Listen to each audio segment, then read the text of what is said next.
Africa Content TV. على الدرجات آمين. وتبلغنا بها أقصى الغايات من جميع الخيرات في الحياة وبعد الممات. آمين. آمين يا الله يا رب يا مجيب الدعوات. آمين يا الله. adúpẹ́ fún Ọlọ́run. Alhamdulillah. adúpẹ́ dáadáa láyé ìkínú mi dùn. Alhamdulillah. ẹ̀yàwé ọpẹ́ wa láwà ní wípé alhamdulillahi rabbil alamin. Alhamdulillahi rabbil alamin. adúpẹ́ fọ́lọ́run tó sọ wá di àsìkò yìí. Alhamdulillah. ó dá wa sí ó fi wá sínú àwọn tí ó gan ní básìkò yóò tún ṣe rí lóore. Alhamdulillah. ọba náà tó sọ wá dàsìkò yìí mọ́sàgé ká sọ̀pọ̀ ọdún láyé. Amina. oore tí ń bẹ́nu ramadana ọlọ́mọ́sà fi wá sínú àwọn tí ó kó oore bẹ̀. Amina. ọlọ́mọ́ fi wá sínú àwọn tí ó gbààwẹ̀ lásán. Amina. àti amina dáadáa láyé ìkírun mẹ́dùn. Amina ya Allah. mo wá kí Allah. ìjókòó àwọn àfáà. Allah hayatakum. bàbá wa chief imam àwọ̀tán ọlọ́mọ́sàjá rí bàbá pẹ́. Amin. ọlọ́mọ́ sàlékún oore yín. Amin. bàbá sàlékún dáadáa yín. Amin. ẹ kú fẹ́ gbogbo gbà ayé yín láyé yìí ẹ sì tún tẹ́ ayé yín lẹ̀ fún wa tó tó báyìí. gbogbo bí àwọn ọmọ yín bá ń dé ọlọ́wọ́ máa táyà àánú dè wọ́n. Amina. ìrẹ́ yẹn bá wọn ṣe amina kínú mẹ́dùn. Amina. ó fi kíkí bàbá jù báyìí lọ. àmásìkò onú àwẹ̀ yìí a gbọ́dọ̀ máa yọra wa ṣe díẹ̀díẹ̀. àwẹ̀ tí yẹn gbà di táìmù yìí ìsọ ọlọ́wọ́ àbú ọlọ́run ni ọ. fáànù tí ń fẹ́ lẹ́yìn wa yìí gan bí ìbá ṣàánú ọlọ́run ó fẹ́ lè fẹ́ yẹ kó lérí àga. Hayyakumullah. níbi tó lú ẹ fẹ́lẹ́ dé láàfin ọ̀rá ń ṣe é ti ń tanná àwọn ọ̀rá ń yọ náà ń lò díẹ̀díẹ̀ táfi parí ni. Hayyakumullah. ọlọ́ba sàlékún oore yíṣà. Amina. mo fi kíkí bàbá wa ìmáàmù chief ìmáàmù àwọ̀tán. Allahu hayatahu. mo fi kí bàbá wa ìmáàmù àǹfààní. Allahu hayatahu. ìmáàmù fawaid ìmáàmù manafi. ọlọ́run tó sẹ́yìn láǹfààní orí ọlọ́mọ akọ̀dí àìmọ̀ sí sí láíláí. Àmín. kíkí yín ju báyìí lọ ẹ dákun ẹ bá ń gbà bẹ̀. mo fi kíkí yín mo fi kí àwọn afáwa náà lẹ́gbẹ̀ẹ́ wọn afáwa Adésínà ọlọ́mọ sàlékún orí yín. Àmín. ó kí afáwa àwọn gangan ni wọ́n ń gbé okọ̀ àwọ̀tán kí àwọ̀tán àbí àwọ̀tán ń gbé gbọ́kọ̀ àwọ̀tán bó ṣe káàkiri ayé tóhun ọ̀dọ̀ àfáà ni mo ti kọ́kọ́ gbọ́. àfáà wa Amirul Waizin àwọ̀tán ara yín náà lọ́lọ́ tuntun yọ èrè iṣẹ́ yín nù èrè dáadáa yín àfáà sì ń rẹpírẹsẹ̀ntì yín dáadáa púpọ̀ ọlọ́mọ sàlékún oore yín. Àmín. mo fi kíkí wọn mo fi kí àfáwà lisanul umma. Allahu hayatahu. ọlọ́mọ sàlékún dáadáa yín o. Àmín. mo káfáwà náà àbáwá lókè gẹ́gẹ́ àtàfáwà náà gbogbo yín ọlọ́mọ kọ yẹ mọ́ bínú ọlọ́mọ sàlékún oore yín o. Àmín. wọ́n fi kíkí àwọn àfáà mo fi kí àwọn lọ́balọ́ba wa. Allahu hayatahu. gbẹ̀yìn balẹ̀ wa gbẹ̀yìn tẹ́ wá sojú bàbá wa Olúbàdàn mo kì í púpọ̀ o ẹ bá ń ṣe kábíyèsí kan kó rinlẹ̀ dáadáa. Kábíyèsí o. ọlọ́mọ́sà jẹ́ kí ẹ pẹ́ lérí àga ọlá náà. Àmín. bàbá wa Olúbàdàn ọlọ́mọ́sà bá sàlékún oore wọn. Àmín. la ilaha illallah. Amina. mo wá fi kíkí lọ́balọ́ba mo mo kí kalẹ̀ sheikh wa Taufik Akeugba Gold Akeugberu bàbá ṣe wá sínà fún wa sì gbádùn ẹ̀ dáadáa kódà kò dàbí ìgbà tí bàbá ń gbààwẹ̀ dédé má ṣe lọ ara lásìkò tí èyí sásìkò àwẹ̀ náà lọ ara nú àwẹ̀ wọ́n fi mọ̀ yí dáadáa tí bàbá wa Alhadi Adégòkè Salami rahimahullahu ta'ala Muhammad Alhadi tí wọ́n dá lájọ rí sáyé wọn Sheikh wa Akeugba Gold ọlọ́mọ́sà bá sàlékún orí wọn àmín bá wa sàlékún dáadáa wọn àmínà ibi tá ti mọ̀nú ni ìyẹn jí àfà òhánà wa ká má bá wọn ṣòṣèlú nínú àwọn tán nídìí bí ó ṣèlú ju àwọn àfà gan ni tó rẹ́rìí bí tètè gbá àfà mú táfà bá fẹ́ sí rere á tètè sọ fún pé ẹ̀yin àfà náà sálùkùránì ní ẹsẹ bẹ́ẹ̀ ẹ mọ̀ pé ẹ̀ṣẹ̀ tẹ́lómi ó ṣe tí ó jẹ lọ òun làfó ó ṣe tán fi mú dúó nǹkan kan tán fi mú dúó ju wípé tó yẹ ká tún bá àwọn àfáà náà ń bẹ sáfẹ́ ṣèyàn ẹ dákun gbogbo àwọn èèyàn ń fi àwọn ọmọ gidi tó fáyìn dáadáa bàbá tó bá dérí tàfáà ń pé yàwó àfáà pupa wọn ni àfáà ẹ̀yin náà yálfà ẹnitọ̀ àfẹ́ẹ̀ẹ́sẹ́ àlìjànú làfà bí káfà mọ́mù yúgọ́tì hayyakumullah àbí àǹtú gbogbo gbà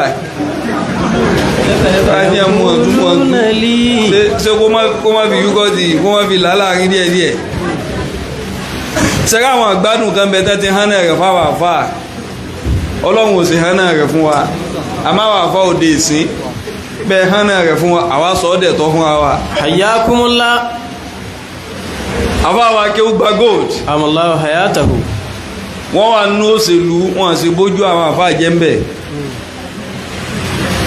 àgbà olóṣèlú lànà Muhammad sallallahu alayhi wa sallam anábì mọ ìlú darí púpọ̀ àtẹlẹ́sìn mi àtẹlẹ́bọ everybody ló free lábẹ́ anábì sallallahu alayhi wa sallam ẹlẹ́sìn mi ga mọ́ pé anábì ń gbà mí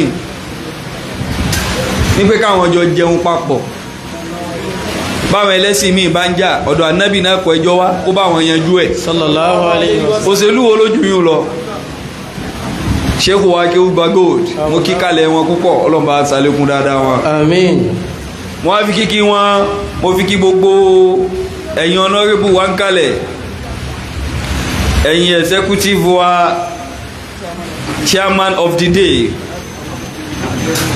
bàbá wa Alhaji Kamaruddin Abiodun Ajéribigbe bàbá dáadáa bí àbá rújú yín náà yóò rí pálá níyàn rí ní ojú yín kúlù ṣe rójú tó kúlù ara ọkàn òun ní ti ń gbà mọ́lẹ̀ ẹ̀ńtọ́kàn rẹ̀ bá ti kúlù ojú rẹ̀ náà kúlù ṣẹ́rẹ́ tó bá já sí pé gbékúgbé ní gbé ọkàn rẹ̀ àwọn náà lójú rẹ̀ ó mọ̀ wò báwọn ọlọ́pàá bá fẹ́ mú èèyàn ojú rẹ̀ náà kọ́kọ́ mọ̀ wò báyìí ojú òun ni ó mọ̀ sọ̀rọ̀ pé nǹkan kí nǹkan kan bẹnu ẹ̀rù rẹ̀ pẹ̀lú bí ṣe ń wò hàn yìí torí gbogbo tí bá ń jáde ní tójú bá ń gbé jáde inú ọkàn ní ti ń gba mẹ́sẹ̀jì ọkàn ò sì ní parọ́ ojú yìí ń sọ tó dáa púpọ̀ gbogbo àwọn tí ẹ tóbi lọ́mọ náà jókòó sẹ́gbẹ̀ẹ́ yìí nínú wọ́n sì dùn láti jókòó sẹ́gbẹ̀ẹ́ yìí lágbà mi ṣe dàgbà tó tún ṣe láńgbáláńgbá ni ara sá kan ni ara ò kan yín ẹ̀wọ́ awo bẹ́ẹ̀ ṣe tún yọ̀ǹgì sí i oore tọ́lọ́hun ṣe fún yín tó fi dàsìkò yìí ọlọ́run ní kọ́ dí àìmọ́ ti sin láíláí amina bá ń ṣe amina fún bàbá kó orí tiẹ̀ náà mọ́ pọ̀ sí amina ẹ bá ń ṣe láháúlà òdìdí kan fún bàbá láháúlà wàlá quwwata illa billahil aliyyil azim mo wá fi kíkí bàbá wa Adéribigbe mo fi kí honorable wa committee chairman on transport Honorable Babajide Adébáyọ̀ Allah hayata. mo kí yín púpọ̀ ọlọ́mọ́sà máa bá ń fi àánú rẹ̀ kí yín. Àmín. Ibi oore yín dé dúró kò ní takú síbẹ̀. Àmín. La ilaha illallah. Àmín. Kí yín mo fi kí chairman Ọ̀yọ́ House of Assembly mo kí yín púpọ̀ láti Ṣakí mo kí yín sẹ́yìn náà lọ́nà Honorable Julius àwọn èèyàn show logo ayé ò ní haidi logo yín o. Amina. la hawla wala quwwata illa billahi al-ali. mo fi kí PA to the governor, SA to the governor Alhaji Abdul Hakim Abdul Aziz, SA Islamic Abdul Rashid níta kọ síbẹ̀ láka ẹ̀dàgùn ọlọ́run mọ́sà bá ń sàlékún oore yìí. Àmín. ẹkú sojú gọ́vnà dáadáa, gọ́vnà wa àbí Ṣèyí Mákindé, engineer Ṣèyí Mákindé, ọlọ́mọ́sà bá kún wọn lọ́wọ́ sí. Àmín. àlékún àkọ́mọ̀ sí ọlọ́mọ́sà bá jogún ẹ̀ fún wọn. Àmín. mo kí kalẹ̀ wọn lára yín, mo kí ẹ̀yin náà lára wọn, ọlọ́run ní kọ̀dí àìmọ̀ sí sí yàn. Àmín. mo fi kíkí yín, mo fi kí gbogbo PDP state chairman bàbá wa ní kalẹ̀ àbí àwọn náà kọ́ PDP state chairman àwọn dà wọ́n sì ń bí tọ̀ àti ń kíyàn jùnú àti ń kí àwọn tí ó sì ń yàn yìí. executive chairman Olúyọ̀lé, ọlọ́mọba sàlékún oore yín o. Àmín. mo fi kíkí yín, mo fi kí gbogbo kalẹ̀ Honorable Jagaban awada, mo kí yín púpọ̀. báwọn Jagaban ṣe máa ń wù náà ní gbogbo ẹ̀ máa Hayyakumullah. ó lè fi lọ kú lọ àwọn Jagaban kò jẹ lọ ojú wọn ń kó ti máa sọ̀rọ̀ Jagaban. gbogbo tọ́lọ̀ gbé fún yín Jagaban náà ni ọlọ́run ní kò ní gbàánú rẹ̀ lọ́wọ́ iláíláí. Àmín. la ilaha illallah. Àmín. Okay, commissioner for works ẹ̀yin náà ni àwọn náà máa lówó jù àwọn ìyáláyà wọ́n ṣiṣẹ́ lásán o, iṣẹ́ àtèrè wọ́n jọ ń rìn papọ̀ ni pẹ̀lú ògbó ọlọ́run ẹ̀ ní ṣiṣẹ́ sí. Àmín. pẹ̀lú bọ́lọ̀ ṣe bọ́dì yìí náà ẹtú rí bẹ́lìtì yìí dé àánú ọlọ́run yẹn ó rí díjókòó tààrà. Hayyakumullah. ó máa gbé fitness ń bẹ lára igidi. ẹni tí ò bá yé máa ṣiṣẹ́ ìmọ̀ tètè rí gbéra rẹ̀ dìde lẹ́sẹ̀kẹsẹ̀ pẹ̀lú bọ́dì náà ẹ̀sìn tapọ́n. oore ọlọ́run máa dìde sí láyé yín lórí. Àmín. ṣe àmínà fún kọmíṣánná kí oore tiẹ̀ náà máa pọ̀ sí. Àmín. ẹsẹ̀ láhọ́lọ́ òdìdí kan fún wọn. La hawla wala quwwata illa billahi al-aliyyil azim. ẹ jókòó, masha Allah. Honorable Ọláìdé àwọn dà tọ̀ gbogbo ẹ̀yọ́ Honorable tó kù, Honorable Olúmídé sẹ́yìn ni ọ̀yà mi kí gbogbo sọ Ọláìdé bí o. kọ́lá mo ti fẹ́ bèèrè ọkọ̀ yín gan lọ́wọ́ yín fúnra mi torí láti bẹ̀ kan smile yẹn dò ẹ̀wọ̀n àwọn náà balance. Honorable Dikko gbogbo àwọn èèyàn yín bákan náà lẹ́jọ́ ń rẹ́rìn ṣẹ́ẹ̀ṣẹ́ practice kan tó kò lè ní. Hayyakumullah. ibi ọlọ́run ṣe é dé kò ní bàjẹ́ láyéláyé. Àmín. la ilaha illallah. Àmín. la hawla wala quwwata illa billahi al-aliyyil azim. mo wá kí gbogbo kalẹ̀ lápapọ̀ àtàwátà ń bẹ nulẹ̀ àtàwátà ń bẹ ń ta bàbá wa ìmáàmù bí ó bá fi dọdún mi Honorable Dikko ibi tẹ́ tó lọ lò yóò kẹnu jù báyìí lọ. Àmín. mo máa ń páyé ibẹ̀ wà ẹ̀fẹ́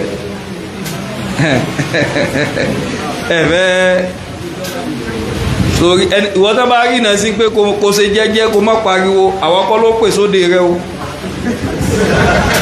torí àwa máa ń bólóde tẹ́ sójú ẹ̀ ni àbọ̀ fẹ́ lójú ni wọ́n ní wọ́n pariwo kúkú má jà wá kódà kó ṣe lẹ́kùlé ilé rẹ gbogbo ayé ò gbọ́ ìjọta lè kí dókítà ní ọ́fíìsì wọn ní àìrí kí wọ́n lẹ́kọ̀ọ́ àlè kí wọ́n lẹ́kọ̀ọ́ bẹ́ẹ̀ wọ́n sọ́fíìsì wọn àìlè kí wọ́n lẹ́kọ̀ọ́ àyè tá a wà tí ó jọ mẹ́ta lọ àbí mẹ́rin àwọn tó pè mí láti US lè kà wọ́n lé 10 Allah tí kìíní náà káàkiri gbogbo ayé nígbàtà wa ń bọ̀ wáyà yìí mo á rí pé àpáṣẹ wa ra sí ìrìnà mọ́ ní ọ̀nà ibùdíkò táktíìsì pọ̀ wọ́n ti jẹ gbogbo nǹkan tán kò sì ní ẹ̀ lẹ́nu wọn hayyakumullah táktíìsì láyé yìí àwọn eléyè ò ní mọ̀ wọ́n ti jẹ lọ wọ́n sì máa palẹ̀ wọn kó dènà dì wọ́n ti kọjá wọ́n bá ti sọ tí wọ́n ṣe ní kólóbó kẹjá ọ̀rá ṣe kó lọ bẹ́ẹ̀ ọpọlọ ti pọ̀ jù ẹjọ́gún bá ní wàláhì ẹjọ́gún bá ní inú bàbá gan dùn páwọn ọmọ elégire fílẹ̀ rólé àwọn alhamdulillah àṣẹlẹ̀ bàbá ọlọ́run jẹ bàjẹ́ ẹtù sekún ni alhamdulillah ya ní khairul khalifati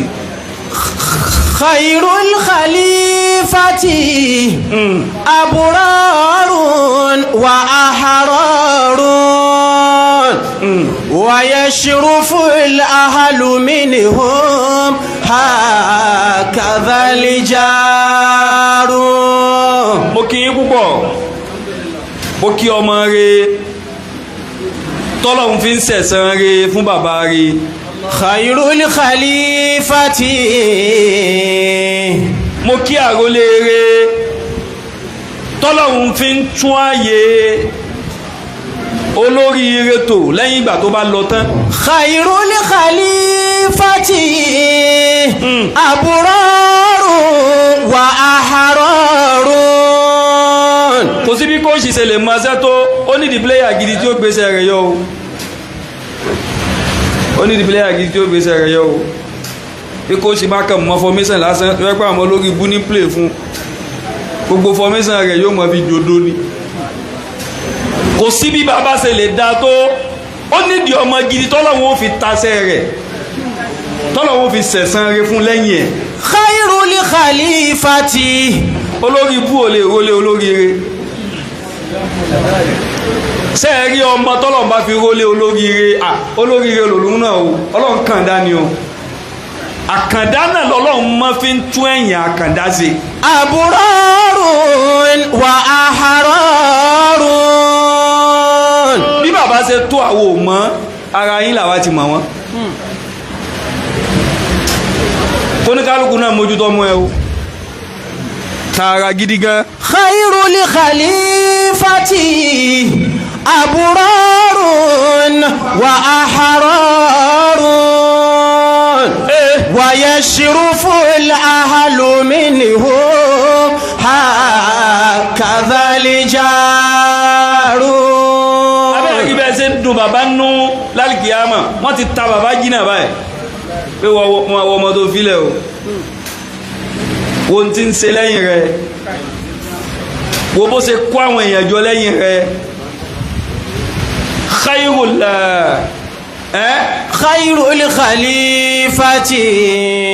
commissioner for works ẹ ti ń lọ ní tọ́ aburarun wa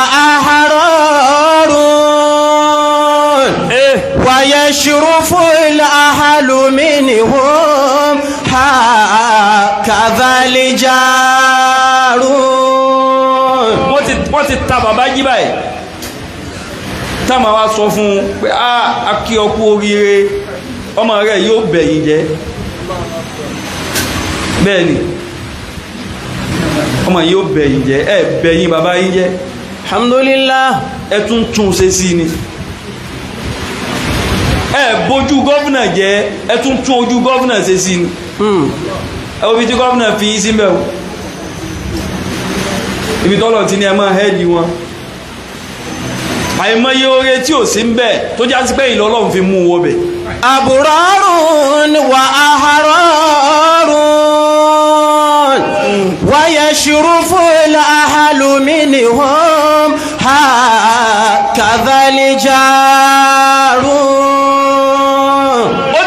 ṣe wà tẹ́lẹ̀ ní peace center mẹ́ẹ̀ èyí tó bá sóore ẹ kí ẹjẹ́ kí rẹ wú kó bá lè sóore tuntun mi nítorí omi ò fi sóore mọ́ oore tó ṣe lánàá ṣe kí já lé nì ẹ̀yin lẹ̀ ijó ṣe sí ọmọ tí ò kí ọ gbogbo gbà ìjọ tó bá kí ọ sọ fáyé ń pó kí ọ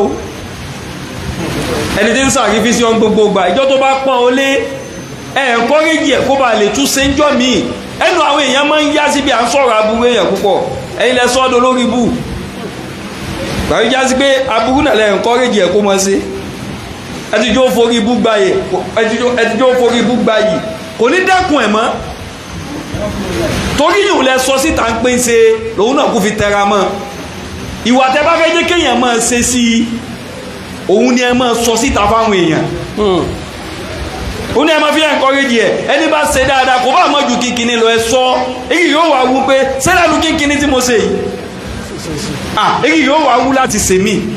khairul.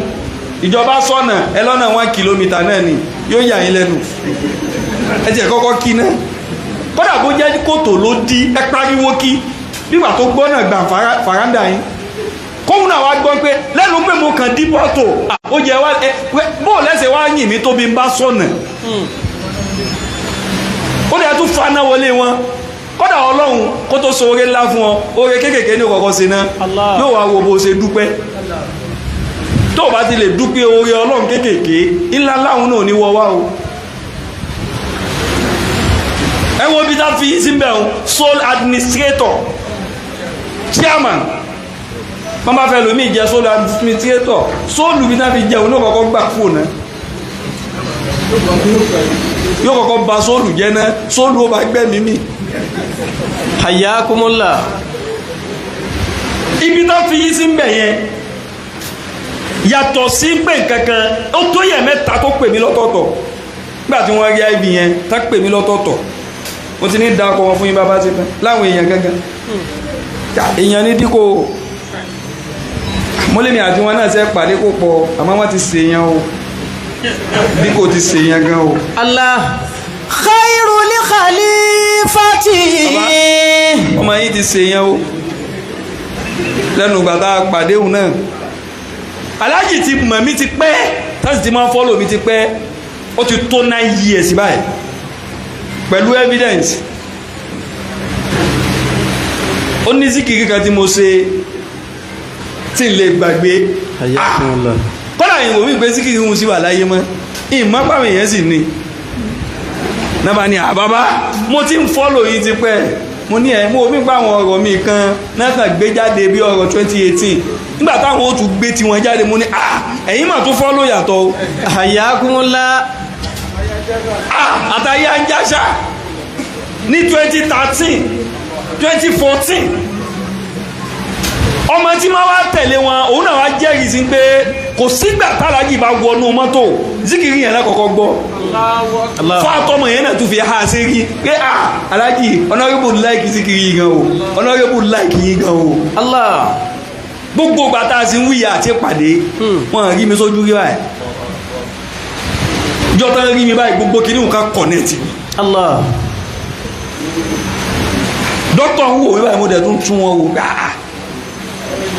ẹ máa kí ẹ máa wò yẹn wò pé bó bá jẹ́ mo dúró bìnrin ní ma wò pé kí ni ṣẹlẹ̀. ma sahibutuka. ẹ sì mọ̀ pé dókítà ní àwọn smile kan lọ́wọ́ àbóbìnrin ò bá tóbi ṣe pé gbàgbé o òun ni ó máa tó sí ara rẹ̀. khawfi wala tama'in. yìí tó ń ka yẹn náà mo ní o ka yẹn mo lọ. khairul khalifati aburarun wa ahararun. kíkìtì nkìyí ní kí àìbójú ìlú jẹ́ àìbójú ẹbí jẹ́ àìbójú ẹ̀sìn jẹ́ lóòótọ́ ẹ̀ ń jèrè bàbá tó bí yín lọ́mọ àmẹ́yìn náà ti ń ṣèyí táwọn ọmọ tẹ̀yìn náà jẹ kalẹ̀ alájẹtẹ́ lọ́mọ mi bàbá akẹ́kọ̀ọ́ kígbe yéyéyé lọ́dọ̀ ọlọ́run ni níbi àpọ̀jù dẹ́bìtà láti ti ń gbà yéyéyé ẹ̀sìn máa ń pé dẹ́bìtà láti máa ń jẹ́ kíyàn rù ni o kàn máa gba dẹ́bìtà láti nulẹ̀ gbá ń yọ owó lákàntì rẹ̀ kódà kẹ́ni bí o bá ti pẹ́ tó kú owó rẹ̀ o. Khairul khalifati. ẹlòmíì ti lu ọlá bàbá rẹ̀ tán tó fi wá kọ́ insufficient fund ti lu ọlá bàbá rẹ̀ tá lu etí ẹ̀ mú bàbá rẹ̀ lòkú lónìí títí ẹ̀ náà ń kọ́ tí ẹ̀ tọ́jú ẹ̀ kí wọn náà wá láṣẹ ilẹ̀ yìí táwọn ọmọ tiẹ̀ náà dé bá àṣẹ ilẹ̀ àwọn ọmọ ilẹ̀ yìí náà ń ṣe yìí. Aburaru wa ahararu. ibi tá ti fi ń jẹ sólà administrator tẹ̀sẹ̀ dáa tó báyìí tá bá fi ń jẹ gan ní tó dúró lọ́pọ̀ àṣẹ́gun yín gangan nílùú wa àṣẹ ilẹ̀ tí bàbá yín ṣe kalẹ̀ tí wọ́n sọ̀tàn wa fá pẹ̀lú oore tán ṣe sínú ìlú iṣẹ́ bẹ́ẹ̀ náà lẹ́yìn náà ń ṣe yìí. abagul biri an yasila rajulu wudda abihi. Hayyakumullah. dáadáa tó dáa jù tọ́lọ̀ máa ń kà kún òun náà ni kọ́ máa gbé ẹsẹ̀ bí bàbá rẹ̀ ṣe ń gbé. ẹ sọ máa lè fún bàbá yín. Alhamdulillah. ṣé ẹ rí kọ́lá kan tẹ́sítì ẹlòmíì kí DNA gbé jáde pọ̀ ọmọ rẹ ni wọ́gbọ́n mọ̀ mọ́nú ara rẹ pé ọmọ àlè ni o. ọmọ jọ torí tọrùn kò túmọ̀ pọ̀ ọmọ rẹ ni o. kò túmọ̀ ọmọ ọkọ o. só ti gbẹ́sẹ̀ bó ṣe ń gbé só ti wùwà bó ṣe ń wù ú. só tún ọkọ rẹ ṣe ládùúgbò só tún ṣe nínú ìlú. ọmọ tí wọ́n fi yí bàbá rẹ̀ òun gangan lọ́mọ ọkọ. ọmọ tá fi kí bàbá rẹ̀ kú sẹ́gbẹ́ à ó ṣòfò lára ọmọ bó bá dá bí gbogbo kan tó dá lérí ọmọ tó máa ń pa ọ́ nítàn bú ó sunkún déwájú Ọlọ́run ni. Allah àgànníọ́ o bímọ tó pọ̀ ó sì kíkà tọ́ka sí báyìí títí ń wá dùnú títí mú dùnú wọlé fún ọ àgànníọ́ o bàbá ní sọ ti bímọ sọ pé kò sí ń wojú Ọlọ́run. Khairul khalifati. bàbá yóò wojú Ọlọ́run tán ikú tọ́rọ Ọlọ́run ti fi ọmọ gidi irú yín ó ti fi san wọ́n lẹ́sìn. Aburaru wa ahararu wa yashrufu al-ahlu minhu hakadha al-jaru. Ọlọ́run dákun tó rẹ́ni tó bá ti dáa jù òun náà làgbá kó máa tẹ̀lé kí ju o èèyàn rẹ ni ẹ ṣàdúrà fún ju o kí ire má mú lọ lójijì sẹ́rẹ́ àwọn eléri bú wọn ikú bọ̀rọ̀ àwọn àtẹ̀sújọ wà ní èṣù ní tọrọ long life and prosperity fún wọn ní lọ bọ̀rọ̀ o olórí ibú tí ń dà lúlànú kò ní lọ o èṣù ní sẹ̀sọ́rí fún torí nínú fáǹsì èṣù dídì fi síbi kan kó wọn náà máa ṣe sólà administrator ni. Hayyakumullah. ń táwọn eléri bú èfi kú bọ̀rọ̀ nu ẹ̀gbọ́ èṣù ní fún wọn pàwà bí pàwà bá tánú ẹ̀mí wọn èṣù tún ó ní pàwà báńkì tí ẹ̀nẹ́ tí ó tún fi chájì wọn ní kú àmìyàn rẹ tó bá ti dín páyé tí ń da èèyàn rẹ láàmú jù Ọlọ́run ni ó tètè pé sọ́dọ̀ pé ìwọ èèyàn rẹ ò fìtì ayé yìí náà mọ bọ̀ ọ́dọ̀ wa kó máa wá gbádùn. La ilaha illallah. Ọlọ́run ò sì kàyún kú kankan kéèyàn rẹ kú nísìnyí ní ó máa dùn o kò dùn Ọlọ́run o tọ́lọ́run ó gbádùn kọ́mpìnì rẹ̀ lọ́dọ̀ rẹ̀ lọ́wọ́. Aburaru wa ahararu. àwọn èèyàn rẹ̀ tá a wá nídìí dáadáa èèyàn rẹ̀ láyé wa àwa ní ká dùn àwa wá pọ̀ fún gbogbo ẹni tọ́lọ̀ ń bá ní kó máa ṣe rere àwọn èèyàn kan bí ẹgbẹ̀rún ọmọ ẹyọ kan péré tọ́lọ̀ wọn tí ó fi pa orúkọ lé tí ó fi padà sí dáadáa tí ó fi tún létò tí ó fi tún lútò Allah sórí àti ń jẹ lúbọ̀ láì mọ iye ọdọ́run èèyàn kánà lọ́lọ́run mọ́ fi ń tún tó ẹni Ọlọ́run bá ti wá mú sígínà rẹ̀ jáde ẹ jẹ́ ká dùn àyín pọ̀ kí máa rọ̀ tá mọ́ sẹlẹ́rì ẹ̀. wa yashrufu al-ahlu minhu hakadha al-jaru. Honorable Diko dókítọ̀ Allahu hayata. mo láàgì bẹ́ẹ̀ sí máa ń ṣe gọ̀bí yẹn ó gbé ọkọ̀ yẹn jáde fúlù ni wọ́n gbá fẹ́ púpọ̀ jù wọ́n jẹ́ kí gbogbo wọn àjò díhùn gan wọn àjò dí. Hayyakumullah. wọ́n jẹ́ ẹni kò dílẹ̀ ta kankan Diko. stand still ni. Honorable Diko Salami Allahu hayatahu. sole administrator chairman peace center transport services transport ìdùnnú sáyàwó èèyàn bí bàbá yìí ṣe náà nù tinú wọn tán fi kúkú àlàáfíà rahimahullah. tẹ́yìn wọn fi dá báyìí ọlọ́run mọ́sà máa bá kọ́ iná mọ́ sí. amina. àdúrà pọ̀jù èpè ní máa ń já skéèlì. gbọ́ àwọn bàbá wa yìí wọ́n ti ṣàdúà fún wọn. àwọn àdúrà mọ̀ sí láti túnṣe ni. ọlọ́run ṣíṣe yìí táwọn náà tún fẹ́ ṣe é yọ ọlọ́run. ipò gíga tó tún ju ìtẹ̀ wà yìí lọ ń bẹ lọ́dọ̀ ọlọ́run. Allah. ẹ ti ṣe léyìí dáa ayìnyín gbogbo òlú náà yìnyín pẹ́ ṣe dáa. compensation àtọ̀dọ̀ ọlọ́run tí máa tún fi ń ṣàlékún oore tí ó fi gbéyàn ga ju mi tó wà tẹ́lẹ̀ lọ́lọ́run máa ṣàṣe fún yín. amina. dókítà ọlọ́mọ́sà bá ń gbé yín ga sí. amin. bá mi gbé yín sókè sí. amin. wọ́n ní màmá ń bẹ ní umura báyìí. lamulahu hayataha. wọ́n ní màmá ń bẹ ní umura báyìí inú mi dùn púpọ̀ ìdùnnú gangan nù wọ́n tún lọ àbá wọ́n tún lọ wọ́n lọ rí chájì fún wọn tó lọ rí níhun glory yẹn wàláì ó sì yóò máa rí nù ọlọ́mọ́sà bá sàlékún dáadáa màmá. amina. mọ́sà jẹ́ kí màmá pẹ́ fún wa jù báyìí lọ. amina. gbogbo àdúrà tí màmá ń tọrọ ọlọ́run ó ti gbà ọlọ́mọ́sà sàlékún gbígbà náà lérí. amina. ẹ bá ń ṣe láhàúlà òdìdí kan fún wọn. láhàúlà wàlá quwwata illa billahil aliyyil azim. bí bá tẹnu bọ̀rọ̀ dókítọ̀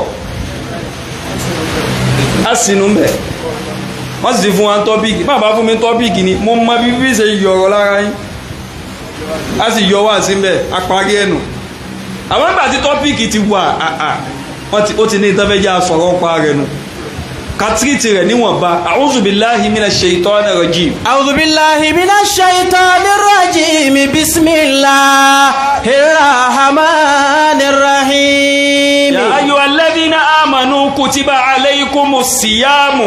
ya ayyuhalladhina amanu kutiba alaykumus siyam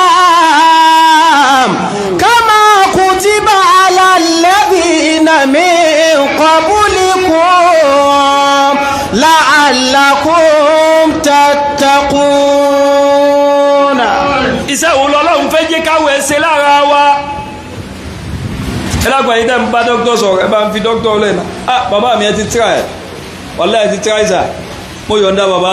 ayyuhal ladhina amanu.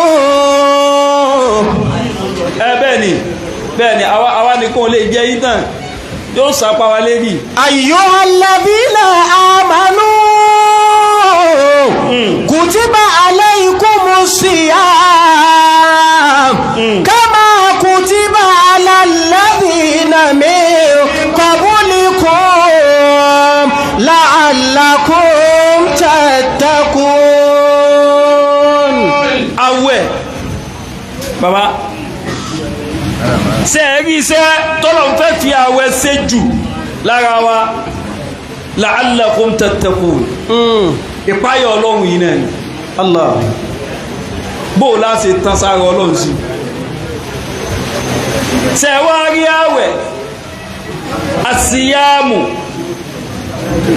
madrasatun li tarbiyati saburi ẹ dákun ẹ̀yin tó fẹ́ jẹ́ fèsì mi jù aláàjì sólógbò ẹ mọ̀ pé mo ti mójú yín báyẹn so ẹ dákun lára ìtẹ̀wá wájú yìí tẹ́ bá ti ń gbọ́ mi tẹ́ concentrate àwọn ẹ̀yin náà concentrate.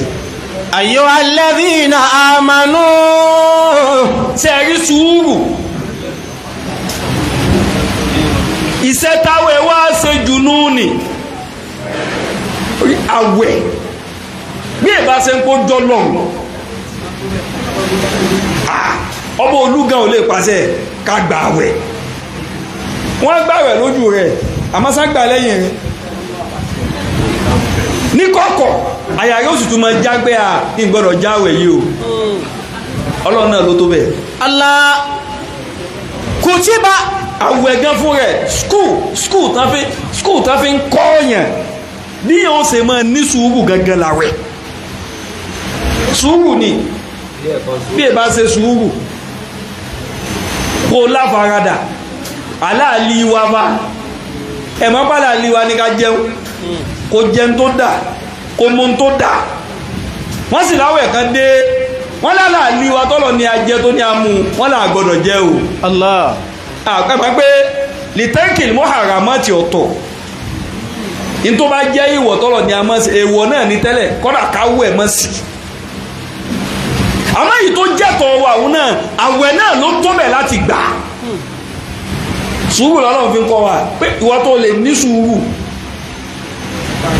látàárọ̀ dalẹ́ kó má jẹ ẹ̀tọ́ tọ́lọ̀ ni ó jẹ ọjà sí pé ìwọ tó lè ní sùúrù kó má jẹ ẹ̀tọ́ mu ó lè ní sùúrù gan kó má jẹ àrámù mọ́ Allah gbàgbé pé wà á díktẹ́ẹ̀dì sí kankan o ó wà á díktẹ́ẹ̀dì sí kankan o àrùn tó jẹ́ sáìsì rẹ̀ ò tí mú ọ ní o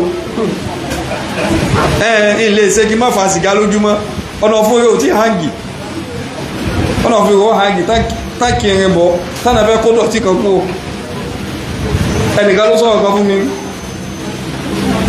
ó ní bàbá ó ní kankan bẹ tóun máa ń ṣe lásìkò òun ti rí ni pé ìjọ tóun ọba rí kíní ìṣe mọ́ ayé òun ti bàjẹ́ òun ò lè ráyé gbé asọ́run ọ̀pàdé àrùn ni wọ́n ní abáyé sọ pẹ́sàn fún ọ̀nà fún òun ọlọ́nà fún òun wọ́n ló ti ń dí wọ́n nílì láti tú ọ̀nà yẹn ẹ dákun bàbá wọ́n kó jáwé ìwọ́bẹ̀ kí wọ́n fẹ́ ọ̀nà fún láì ṣe pẹ́fẹ́ gé bèlíbèlí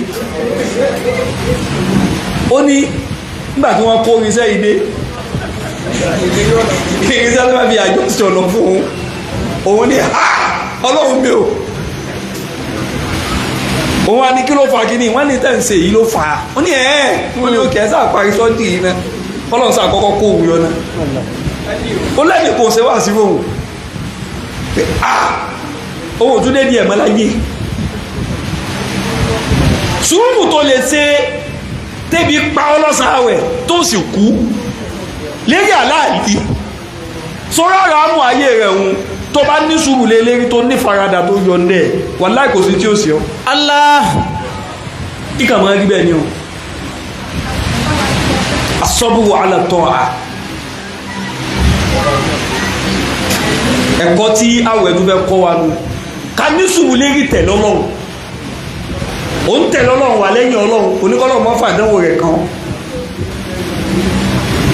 ṣebọ́lọ́run là ń gbàwẹ̀ fún Allah normally kò yẹ kó jẹ́ káwẹ̀ gbó anybody ṣebọ́lọ́run ló ní àgbà ó yẹ kó fi wálẹ̀ kò yẹ kó sáwẹ̀ kó affect anybody tẹ́lómi bá ń gbàwẹ̀ lọ́wọ́ kò sí mọ̀tẹ́lẹ̀ hàn kìí ṣe lọ́sàn-áwẹ̀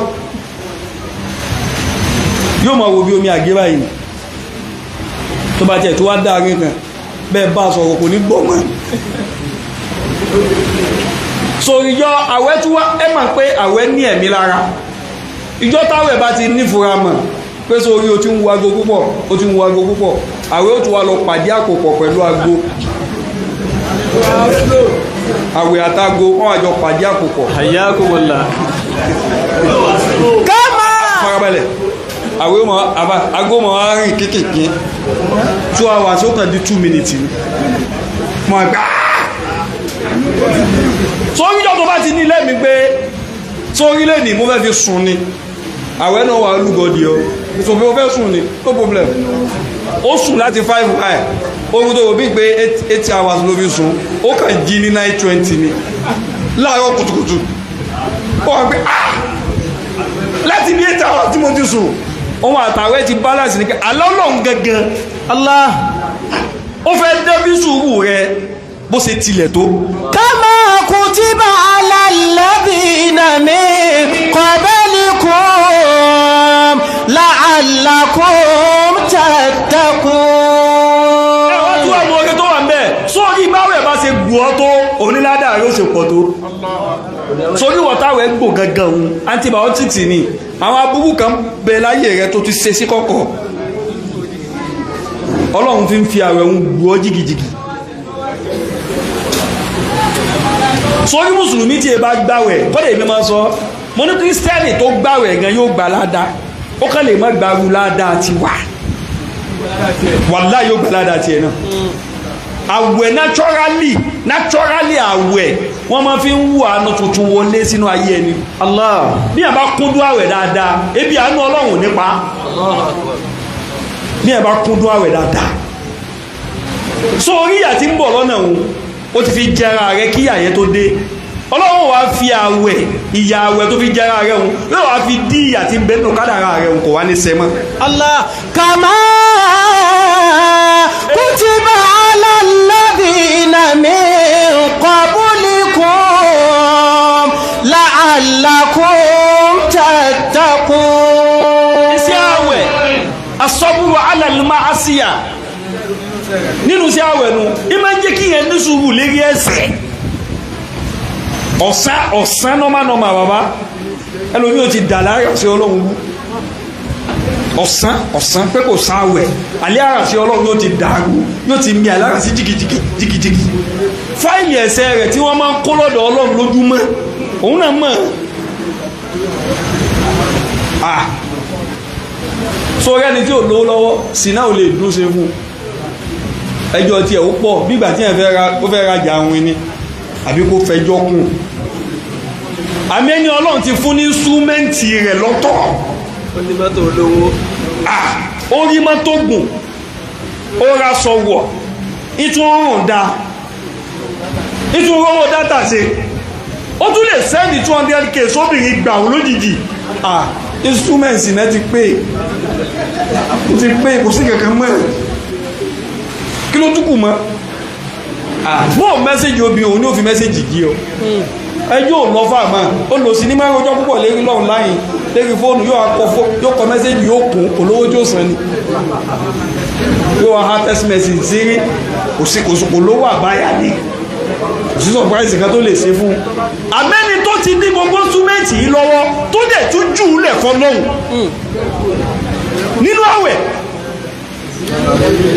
ó sì archive gbogbo àgbákò ó archive ẹ̀ gbogbo àwọn tí ń fọ́lò tẹ́lẹ̀ ó sì lè yọ ọlọ́run fọ́lò wọn lóhùn yà á inú àwẹ̀ la wà sórí sùúrù tó lè ṣe lérí ẹ̀ṣẹ̀ nínú àwẹ̀ wọn bó bá ṣe sùúrù náà lẹ́yìn àwẹ̀ ò lè wù Allah ọlọ́run fàwẹ̀ wọn fi ń tẹ̀sí ẹ̀ wò ní pé kò sí tí ó sí ọ tó bá fi kíní ilẹ̀ kama rí pé nínú àwẹ̀ ojú àwọn èèyàn tún máa ń ní mọ́lẹ̀ yàtọ̀ ojú àwọn èèyàn ó kúlù yàtọ̀ kọ́dà àwọn obìnrin wọ́n dùn fẹ́ nú àwẹ̀ ó kà lè ya wèrè lẹ́yìn àwẹ̀ dé inú àwẹ̀ gbogbo àwọn aṣọ àṣetáàlì náà fi kó èsù síta báyìí ní ìwọ̀ nú àwẹ̀ gbogbo wọn máa wọ jàlábíà ni wọ́n máa wá tàn wọ́n máa tàn wọ́n máa wo àbáyà wọ́n máa wá tàn ìmọ́lẹ̀ ara wọn máa wá jáde kọ́dà nígbà àwọn ẹni tó bá mú ìyàwó tó fẹ́ yóò rí mú kọ́kà máa bẹ́ lọ́ọ̀ lélẹ́gí ni pé ọlọ́run má jẹ́ kájá tó padà sí di ebi rẹ̀ o ìmọ́lẹ̀ àwẹ̀ ni ṣe rí sùúrù tí a bá ṣe lérí ẹ̀ṣẹ̀ tó lóò ṣe mọ́ ó ní ọ́lá lóòótọ́ sì fílẹ̀ fọ́lọ́hun abúrú kan lọ́lọ́hun ó fi parẹ́ fún nínú ayé rẹ̀ àwọn ẹ̀ṣẹ̀ tó ti ṣe sẹ́yìn wọn sùúrù tó ṣe lérí ẹ̀ṣẹ̀ tó ṣe mọ́ òun lọ́lọ́hun ó fi pa ẹ̀ṣẹ̀ tẹ̀yìn rẹ̀ fún ọ. Allah ẹ gbọ́ mi dáadáa ó ṣẹlẹ̀ bẹ́ẹ̀ kutiba ẹ̀dàgbọ́n ní sùúrù ẹ̀dàgbọ́n mọ́tì ẹ̀ ní sùúrù náà á ṣe tẹ́nìsì ẹ̀dàgbọ́n tó bá yìí dín pọ́n ha oúnjẹ náà làwọn èyí gbọ́ràn mọ́ ẹ̀ ní sùúrù ọ̀rọ̀ oúnjẹ yìí náà ní kò yí sí. hayyakumullah kutiba alaykumus siyam. honorable doctor arákùnrin kan bẹ lásùbà náà ni o ó fẹ́ lè kírun ìsìnrìn lọ mọ́sálásí rẹ̀ ó jáde dúlé rẹ̀ ọlọ́njẹ́ arí bàbá pẹ́ àmín kama kutiba ala alladhina min qablikum la'allakum tattaqun kutiba alaykumus siyam kama kutiba ala alladhina min qablikum la'allakum tattaqun ayyuhal ladhina amanu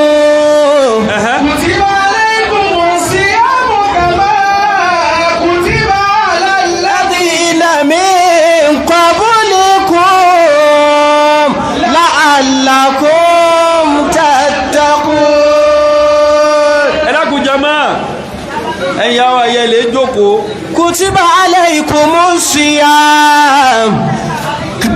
ẹ̀yin ìyá wa mẹ́rin commissioner for works ẹ pàṣẹ fún wọn kẹ́ lè jókòó.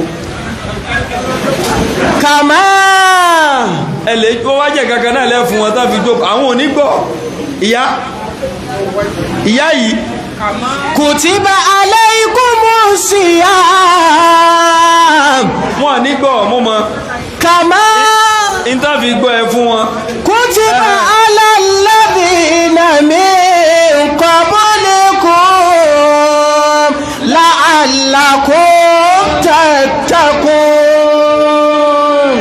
arákùnrin yìí ó dìde lóru ó fẹ́ lè kírun